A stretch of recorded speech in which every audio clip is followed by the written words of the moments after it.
இதோட ஒரு 3 4 பல் ஸ்பூன் தேங்காய், ஒரு பச்சை மிளகா, ஒரு வரமிளகா, ஒரு ஸ்பூன் கடலைப்பருப்பு, பச்சரிசி, ஒரு ஸ்பூன் இதெல்லாம் போட்டு ஊற வச்சுருக்கேன். இப்போ இதையெல்லாம் சேர்த்து நாம் அரைச்சிக்கலாம். இப்போ எண்ணெய் காஞ்சிருச்சு. இதுக்கு தேங்காய் எண்ணெய், மோர் குழம்புக்கு தேங்காய் எண்ணெய் தான் போடணும். இப்போ இதுக்கு 1/4 ஸ்பூன் தீனி போட்டுக்கலாம். கடுகு போட்டுக்கிறேன். இப்போது இந்த மோர் குழம்பு அரைச்சதையோட மஞ்சத்தூள் 1/4 ஸ்பூன் சேர்த்துக்கலாம்.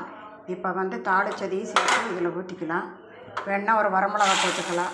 வரமிளகா போடலை. இப்போ எல்லாத்தையும் கலந்துட்டு அடுப்பில் வச்சிடலாம். வேணுங்கிற அளவு நாம் தண்ணி ஊற்றிக்கலாம். இப்போ இது நுரைச்சி வரட்டும். இப்போ இந்த மோரையும் சேர்த்திட்டு நல்லா நுர வரட்டும்.